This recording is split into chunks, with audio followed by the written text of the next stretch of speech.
নমস্কার, কেমন আছো সবাই? আশা করছি সবাই খুব ভালো আছো। আর আমরাও ভালো আছি। আমি দেবারতী। আমার আজকের ব্লগে তোমাদের সকলকে জানাই অনেক স্বাগত। আর এখন কিন্তু সকাল 6টা বেজেছে। ঘুম থেকে উঠে প্রতিদিনের মতো ফ্রেশ হয়ে রান্নাঘরে চলে এসেছি।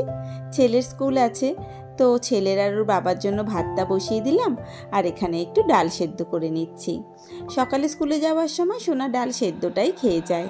আর তারপরে এই যে দুটো পাবদা মাছ ওর জন্য ভেজে নিলাম। ডাল পেঁয়াজকলি ভাজা করে নিয়েছিলাম, আর এই মাছ ভাজা এই দিয়ে খেয়ে যাবে। আর তারপরে এই যে টিফিনের জন্য একটু ব্রেড সেঁকে নিচ্ছি। আজকে বাবুর ইচ্ছে হয়েছে বাটার দিয়ে ব্রেড টোস্ট করে নিয়ে যাবে। তো ফ্রিজে ব্রাউন ব্রেড ছিল, তো সেটা টোস্ট করে নিয়ে একটু ওকে সেঁকে দিয়ে দেব। আর এই যে ব্রেডের সাইডগুলো কিন্তু অবশ্যই ওর জন্য কেটে দিতে হয়। আজকে কিন্তু অনেক দিন পরে, প্রায় 15 দিন হয়ে গেছে, দিন 15 পরে আজকে আমি আবার ভিডিও আপলোড করছি। আসলে মাঝের এই কটা দিন বেশ কিছুটা সমস্যার মধ্যে ছিলাম বলে ভিডিও আপলোড করা হয়নি। নানান রকম পারিবারিক সমস্যার মধ্যে এতটাই জড়িয়ে পড়েছিলাম যে ভিডিও তোলাও হয়নি, এবং সেটাকে এডিট করা, ভয়েস দেওয়া, এই সমস্ত যে কাজগুলো করতে যে সময় এবং মানসিক ইচ্ছে লাগে, এই দুটোর একটাও আমি করে উঠতে পারিনি। তো আজকে অনেক দিন পরে ইচ্ছে করে মনে অনেকটা জোর নিয়ে ভিডিওটা আজকে তুলে তারপর এডিট করে পোস্ট করছি। আর জানো তো, সোনার কিন্তু পরীক্ষা শুরু হয়ে গেছে, ফাইনাল এক্সাম ওদের শুরু হয়েছে। তোমরা সবাই আশীর্বাদ করো যেন পরীক্ষাটা খুব ভালোভাবে দিতে পারে। জীবনে যতই সমস্যা থাকুক না কেন, এই সন্তানের জন্য তো আমাদেরকে সমস্ত সমস্যাকে হাসি মুখে কাটিয়ে দিতেই হয়, তাই না? তারপর যখন পরীক্ষা চলছে, এখন তো আর নিজের যত কষ্টই হোক, যত মানসিক সমস্যাই হোক না কেন, সেটাকে নিয়ে চলার আমাদের মায়েদের তো একেবারেই উপায় থাকে না। সমস্ত কিছুর সাথে লড়াই করে আমাদের তো সন্তানের জন্য চলতেই হবে। আর তারপরে এই যে সোনা স্কুলে চলে যাওয়ার পরে আমি একবারে স্নান টান করে নিয়েছি।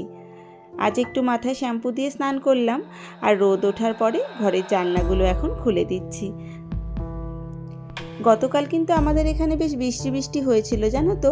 আজকে দেখলাম সকাল থেকে আবার ঝলমলে রোদ উঠেছে। রোদ উঠেছে দেখে আমার এই যে বাতি কাছে একটা বালিশগুলোকে রোদে দেওয়া, তো সেই মতো বালিশগুলোকেও কিন্তু একটু রোদে দিয়ে দিয়েছি। ঠান্ডাটা তো প্রায় চলেই যাচ্ছে, সেই কারণে ব্ল্যাঙ্কেটটা কিন্তু, বড় ব্ল্যাঙ্কেটটা আমি প্যাকিং করে তুলে দিয়েছি, আর ছোট ব্ল্যাঙ্কেট একটা দুটো বাইরে রয়েছে। আমাদের ঘরে কিন্তু হালকা হালকা ফ্যানও চলছে। তোমাদের ওখানে কীরকম ঠান্ডা পড়েছে কমেন্ট করে কিন্তু জানিও। স্নান টান করে নিয়ে পুজো দিয়ে সোনার খানিকটা কোশ্চেন রেডি করলাম জানো তো, যাতে রাত্রিবেলা ওকে পড়াতে নিয়ে বসে সময়টা নষ্ট না হয়। কোশ্চেনটা বেশ খানিকক্ষণ ধরে রেডি করে রেখে তারপর আবার চলে এলাম একটু ব্রকলি রান্না করতে।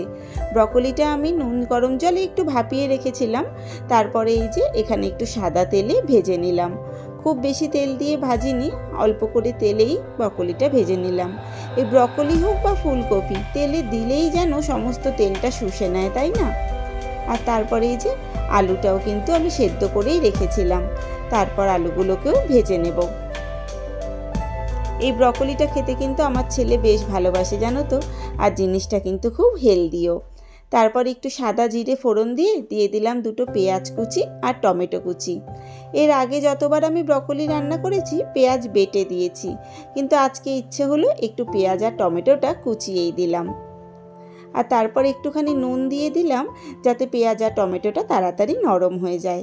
আর এদিকে তারপরে দিয়ে দিলাম আদা, কাঁচা লঙ্কা আর 2-4 কোয়া রসুন পেস্ট করে, সাথে দিলাম জিরে গুঁড়ো, ধনে গুঁড়ো, একটু কাশ্মীরি লঙ্কার গুঁড়ো, নুন, হলুদ আর সামান্য চিনি।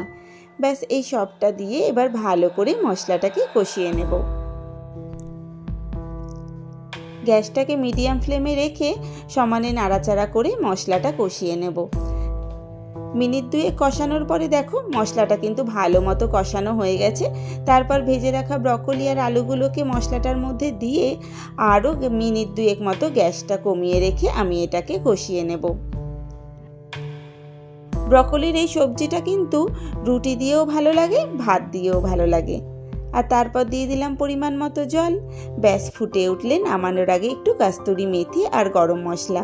ব্রকলির যে একটা হালকা বুনো বুনো গন্ধ আছে না, কাস্তুরি মেথি দিলে কিন্তু সেই গন্ধটা থাকে না, আর খেতেও বেশ সুন্দর লাগে।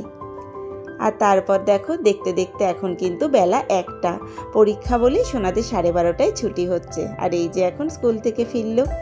তাহলে চলো এবার আমি ওকে ফ্রেশ ট্রেশ করিয়ে নিই, তারপর কোশ্চেন পেপার দেখতে হবে।